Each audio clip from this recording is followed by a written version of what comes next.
శివ సాధన ఉండదు. ఉంటుంది. అది కూడా ఏంటి, కూర్చోరు, కూర్చుంటారు. మీరు కూర్చుర్రా? కూర్చున్నా. ఎక్కడ కూర్చురు?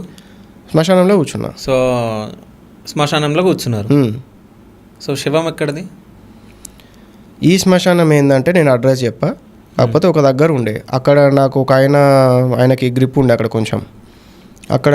సో నాకు చెప్పిండు, నీకు పర్మిషన్ ఇప్పిస్తా, నాకు తెలిసిన వాళ్ళు ఉన్నారు అని చెప్పి మేము రాత్రిపూట వెళ్ళి చేయడం అన్నది జరిగింది. శివం ఎక్కడిది? శివం ఎవరిదో అది కాలిపోయి ఉంది, అక్కడ దొరికి. కాలిపోయిన శివం, కాలిపోయినాక శివం ఏడికైనా ఉంటుంది? ఉండదు కదా. కాలిపోయి లైట్గా ఉంటుంది కదా, ఆ లైట్ హీట్లో దొరికింది. డైరెక్ట్ శివం లైట్ హీట్ మీద మీరు కూర్చోరు అంటే చెద్దరు వేసుకొని కూర్చున్నాం. హీట్ మీద మ్యాట్ వేసుకొని కూర్చున్నాం. ఓకే. ఇప్పుడు మా దగ్గర కిచెన్ ఉంది, అంత హీట్ ఉండదు. ఓకే.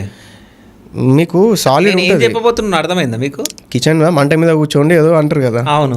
అట్లా కాదు. ఇప్పుడు ఎట్లుంటుందా అంటే, మ్యాట్ వేసుకోండి, ఆడ మ్యాట్ వేసుకోరు కదా. మ్యాట్ వేసుకున్నా, ఈడ కూడా వేసుకోండి మ్యాట్. ఫైర్ లేదు, అదే చెప్తున్నా కదా. ఫైర్ అంతా అయిపోయిన తర్వాత ఉంటుంది కదా బూడిద కూడా కాలే ఇంకా. మరి దాన్ని శివం ఏడంటారు, శివం అన్నారు కదా. మరి ఇప్పుడు అది ఎట్లా? ఇప్పుడు శివం అంటే ఏంది? శివం మీద కూర్చొని శివ సాధన చేస్తే శివం ఇట్లా లేస్తుంది అంటారు. అది వాస్తవం కదా? అంత శివం దొరకలే, ఈ శివం దొరకలే. అంటే మీరు అఘోర సాధనలో శివ సాధన చేయలే.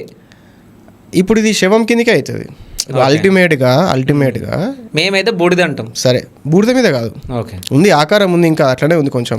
కాలిపోయినాక ఆకారం ఎటు ఉంటుంది? పూర్తిగా కాలిపోలే. నేను ఒక విషయం, పూర్తిగా కాలిపోకుండా ఎట్లుంటుంది? అక్కడ ఆ టైంలో ఉంది రాత్రిపూట, మరి for what ever reason. Okay, ఎంత కాలిపోయింది? జస్ట్ ఆకారం ఉంది అంతే, ఆ హెడ్ నుంచి లెగ్స్ వరకు ఆ జోన్ ఆకారం అన్నది మాత్రం ఉంది. కాదు